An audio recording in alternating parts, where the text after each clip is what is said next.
So, Prince Edward has reportedly just executed a midnight eviction of Queen Camilla from Windsor Lodge, and the detail that absolutely nobody in the royal press corps can adequately explain is why the historically quietest, least controversial member of the entire royal family suddenly decided to detonate a massive legal bomb directly under his own brother's marriage. This is the man who spent 3 long decades being comfortably labeled the most boring royal, the dependable one who absolutely never causes public problems, the reliable figure who simply shows up to provincial events in sensible shoes and goes quietly home. Yet, now he is apparently the strategic mastermind who unearthed a highly obscure, secret wartime legal loophole buried since the 1940s and ruthlessly weaponized it to permanently lock Camilla out of a historic property she had been utilizing as a secure, private sanctuary for years. That aggressive timeline alone should make absolutely everyone following the monarchy pause and reevaluate everything they thought they knew about palace dynamics.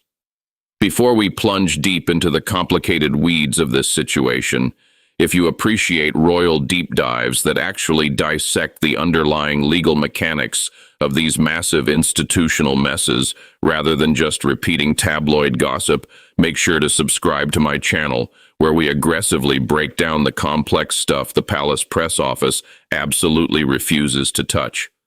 Here is exactly what we know about how this unprecedented maneuver unfolded. At precisely 11:45 at night, a sleek black sedan abruptly left Bagshot Park, which serves as Prince Edward's primary residence, and drove deliberately toward the imposing gates of Windsor Great Park. Inside that vehicle sat a trusted courier carrying a thick manila envelope prominently bearing the Duke of Edinburgh's official heavy wax seal. Crucially, this was absolutely not a polite meeting request, not a casual family letter, and definitely not a gentle note asking Camilla to perhaps kindly reconsider her upcoming weekend plans. It was a formal, legally binding eviction notice, and the senior palace staff currently on duty immediately recognized the gravity of the signature and frantically began calling their superiors up the chain of command. Because absolutely nobody within the broader household saw this massive strike coming, it became immediately clear that Edward had highly deliberately selected a specific moment when King Charles was physically away from London, resting quietly at Sandringham during a scheduled intense block of ongoing medical treatment. That specific timing is absolutely not a convenient accident. That is the hallmark of a strategist who knew precisely when the reigning monarch would be largely unreachable by his staff and knew exactly how long of a window he would have to execute the move before anyone powerful could coordinate a pushback. The severe notice explicitly gave Camilla's stunned staff a mere 72 hours to completely clear all of her personal belongings out of Windsor Lodge. This was absolutely not a polite negotiation window. It was an uncompromising, hard deadline.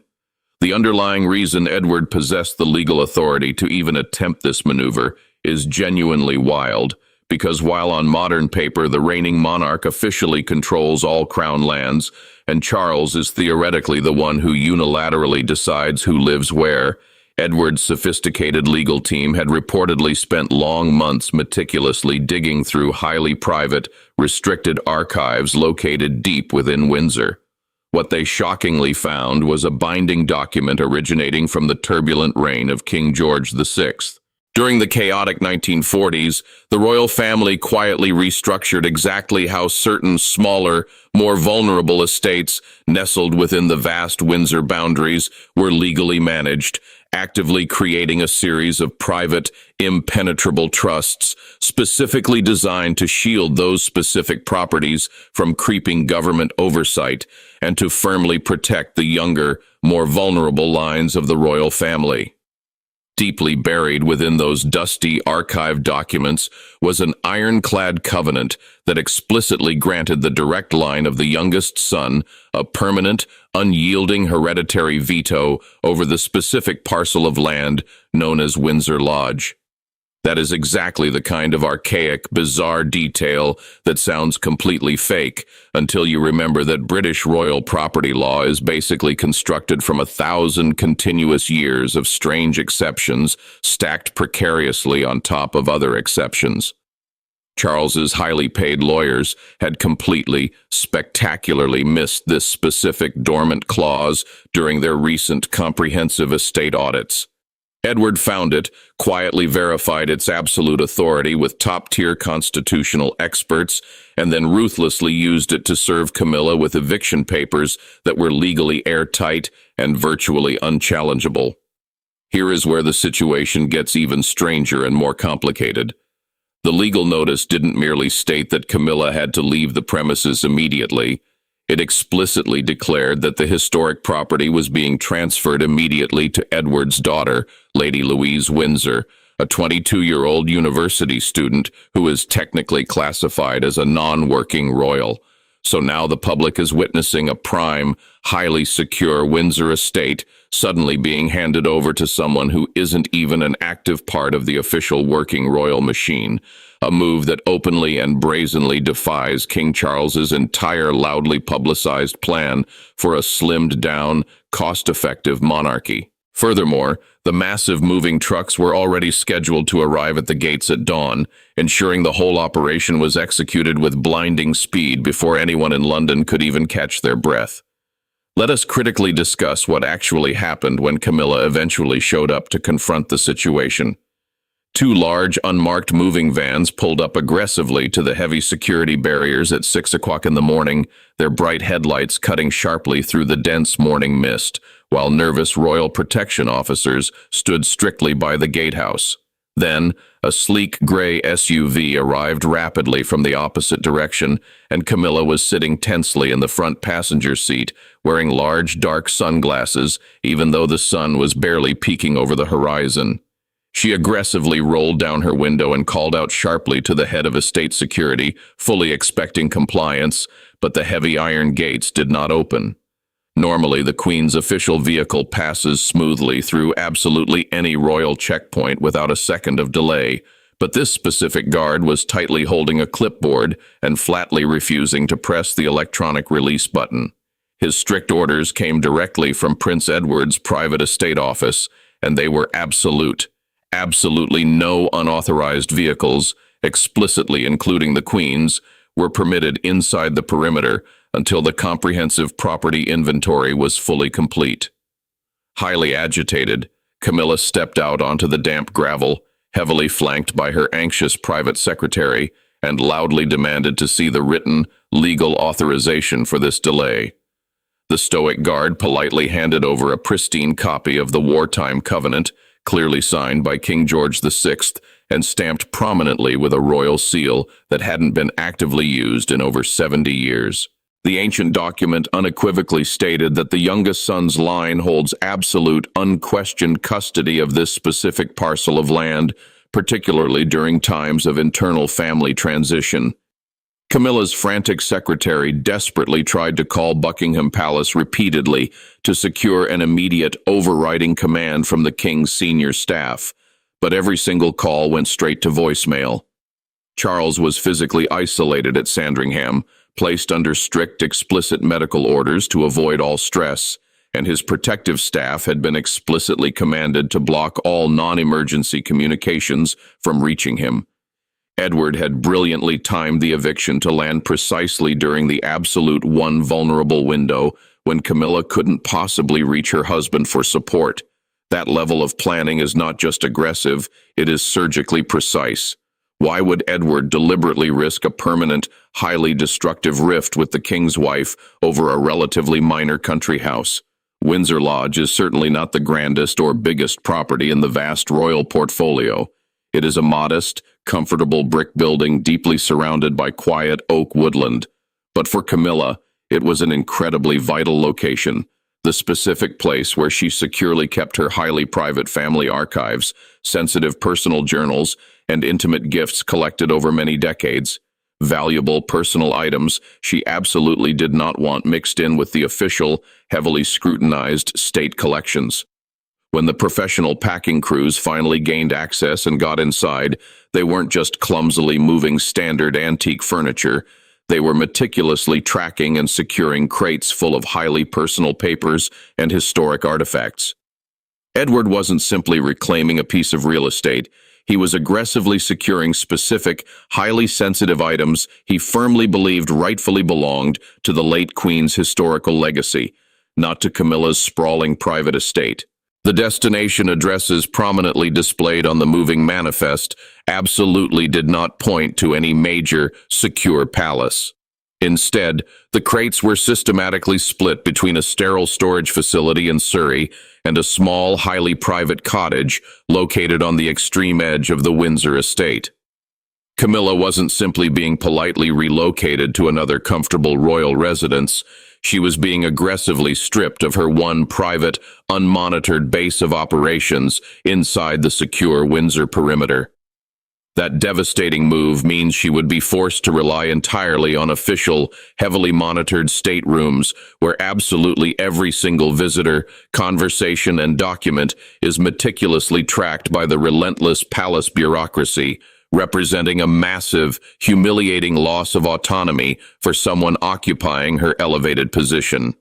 So the loaded vans eventually left. Camilla drove furiously back to London without making another public statement, and the heavy gates closed firmly behind them.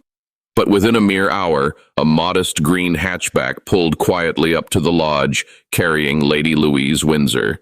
She stepped out calmly, holding a simple leather duffel bag and a heavy set of old brass keys tied neatly with a bright blue ribbon. She was dressed sensibly in a warm wool coat and sturdy walking boots, looking exactly like she was happily arriving for a quiet university term break, not like someone actively taking aggressive possession of the absolute most controversial house in Britain.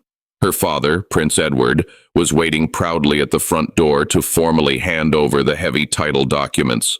On the calm surface, the handover looked remarkably casual, but this event marks a massive, stunning departure from absolutely everything Edward and Sophie have publicly stated for years regarding their children's expected futures. Louise has spent her entire life carefully keeping a very low profile, quietly studying English literature at St. Andrews, and incredibly rarely appearing at formal public engagements. Her parents have famously repeatedly stated that their kids would highly likely have to work for a living outside the protective bubble of the royal firm. So why on earth would she suddenly accept a highly prominent property that ties her permanently and inextricably to toxic palace politics? The strategic answer, according to what insiders are quietly confirming, is that the lodge possesses extensive world-class stabling facilities that were significantly upgraded in 2002 specifically for her late grandfather, Prince Philip. Louise is deeply, passionately involved in competitive carriage driving, and this specific property gives her a premier, secure training base entirely without relying on the king's personal funding or the public purse. Therefore, it is absolutely not about seeking luxury or status. It is entirely about firmly securing a highly specific sporting and family legacy before it could be lost. However, the sprawling palace bureaucracy absolutely did not take this sudden maneuver lying down. A mere hour after Louise formally signed the property receipt, a determined courier from the Sovereign Grant Office arrived with a stern, formal letter directly from the Treasury.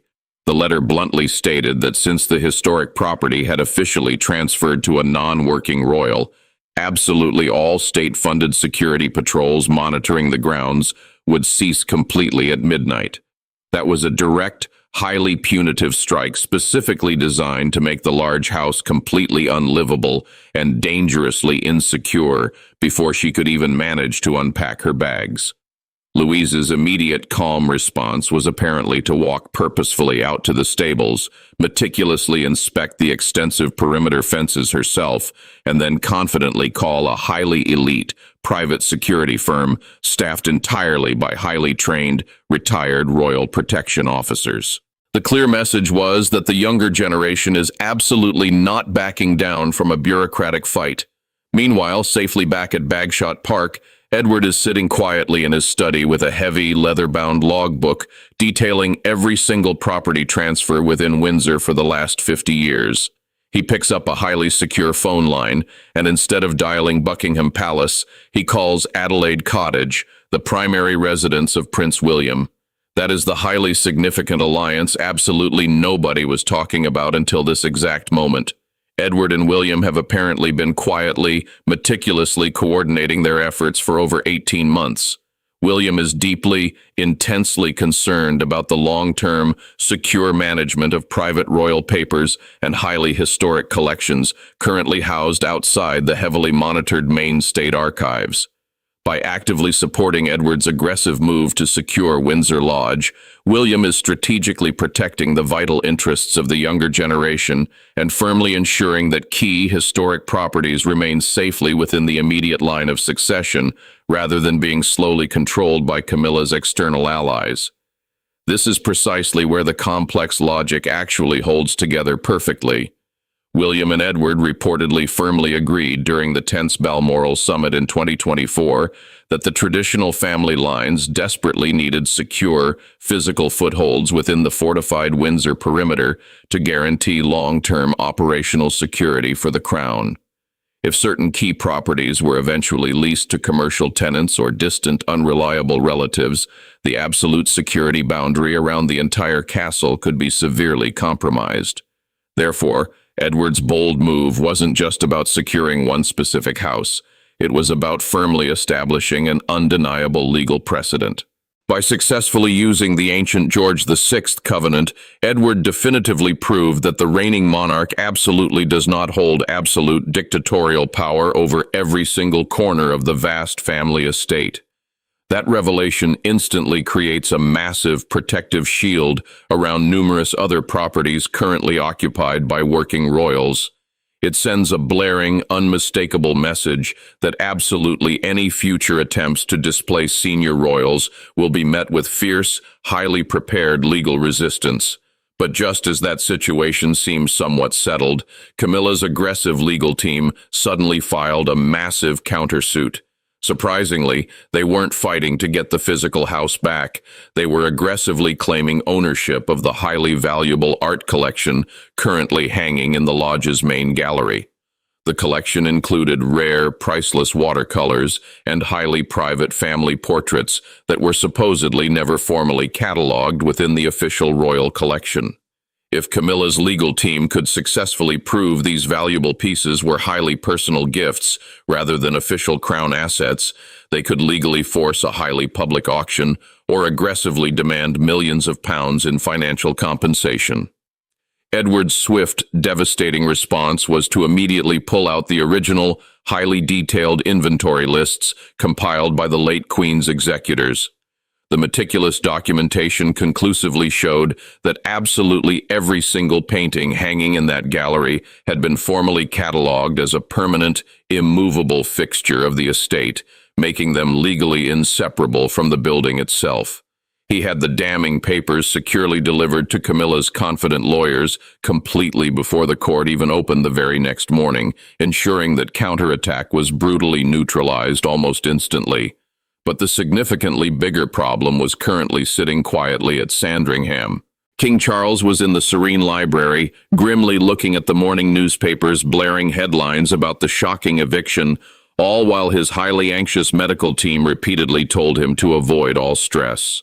His doctors were sternly warning that highly elevated stress levels could severely interfere with his vital treatments, but he absolutely couldn't ignore the glaring fact that his own brother and his wife were now locked in open, vicious legal warfare. Charles was painfully caught right in the middle between deep loyalty to Camilla and profound respect for fundamental constitutional law. His senior Privy Council advisors gravely warned that attempting to unilaterally overturn the binding covenant through a hasty royal decree could easily trigger a massive, uncontrollable parliamentary debate regarding the absolute limits of monarchical power over crown lands. Furthermore, his own highly paid lawyers reluctantly confirmed that Edward's obscure legal framework was absolutely airtight. If Charles foolishly tried to forcefully evict Louise, Edward's highly prepared team was fully prepared to take the entire messy matter into open court, a move that would disastrously expose decades of highly private, sensitive family financial agreements to brutal public scrutiny. And the situation gets even worse for the king. The ancient covenant didn't just protect Windsor Lodge.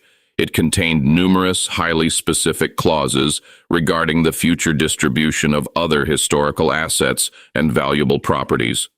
If Charles stubbornly fought this battle, he severely risked triggering a massive, automatic legal audit of multiple prestigious residences currently occupied by senior royals.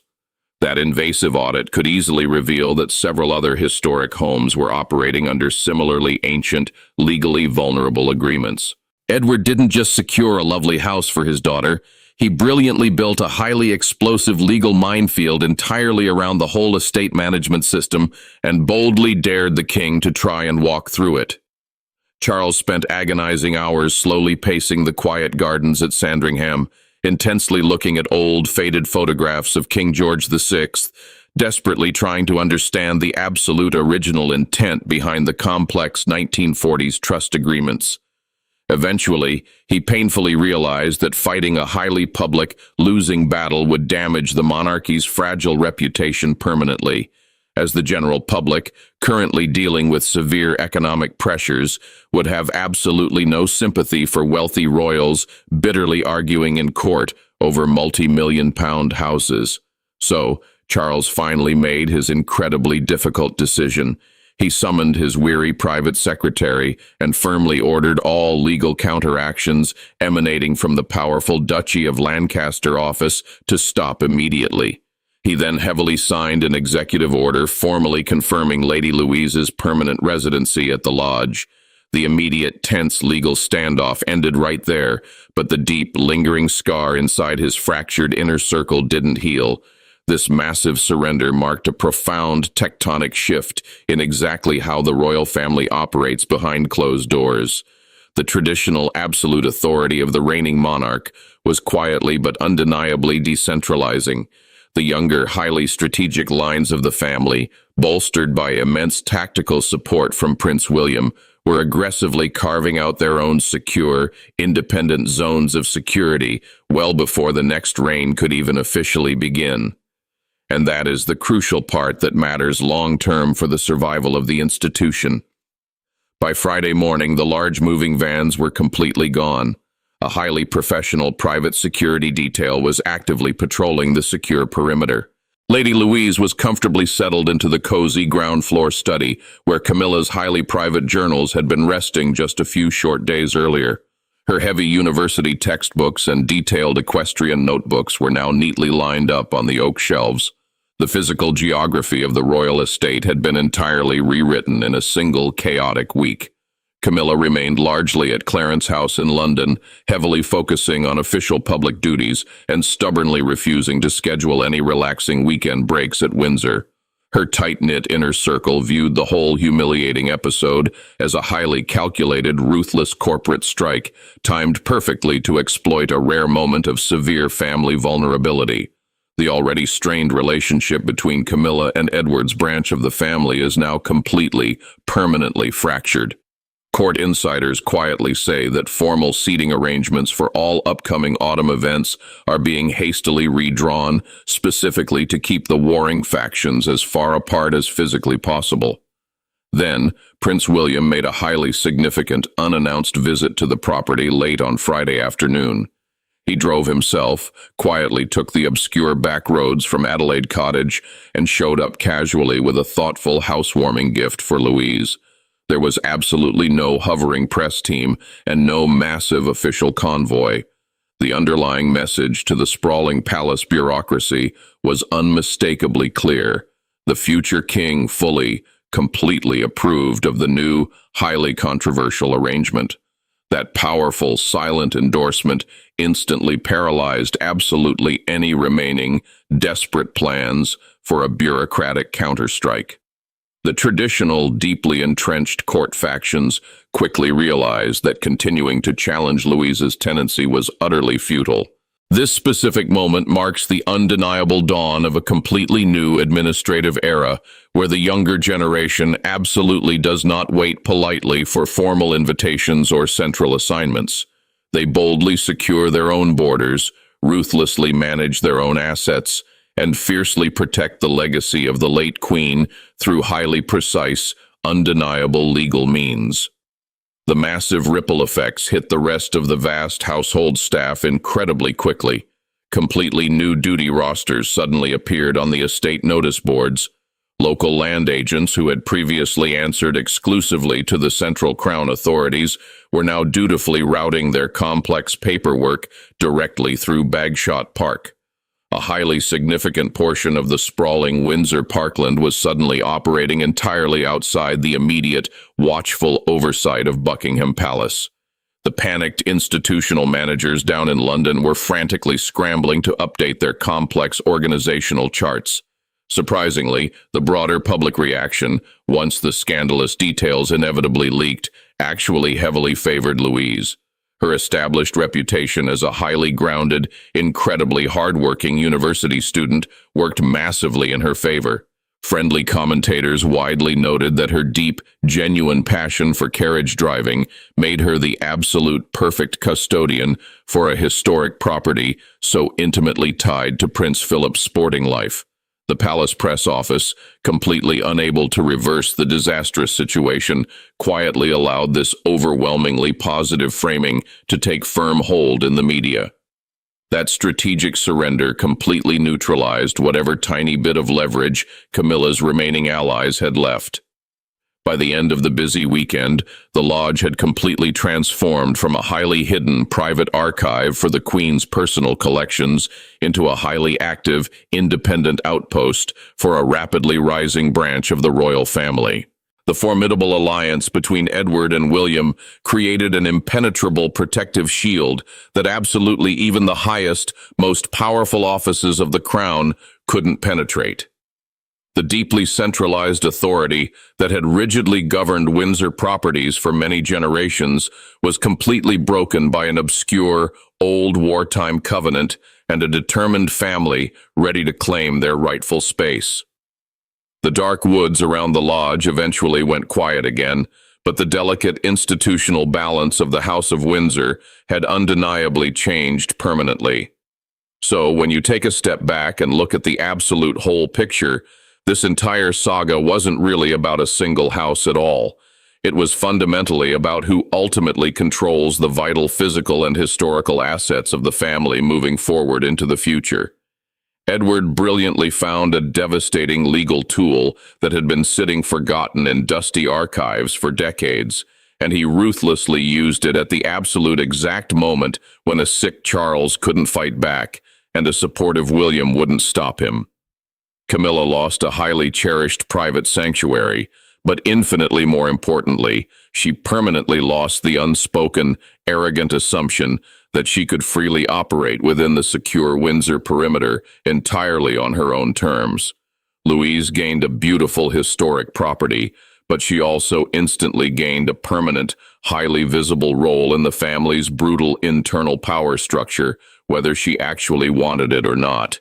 And Charles, sitting quietly at Sandringham with his anxious medical team constantly hovering, made the incredibly difficult calculation that preserving the crown's battered public image mattered significantly more than aggressively defending his wife's private dignity in a messy court battle. That is an incredibly cold choice, and it tells you absolutely everything you need to know about exactly where the monarchy is currently heading. The archaic old rules, where the reigning sovereign's word was absolutely final and unquestioned, are rapidly eroding before our eyes. The younger, highly strategic branches are aggressively building their own secure power bases, and the specific man who was widely supposed to be the absolute most boring royal just definitively proved he is the one who intimately knows exactly how to win.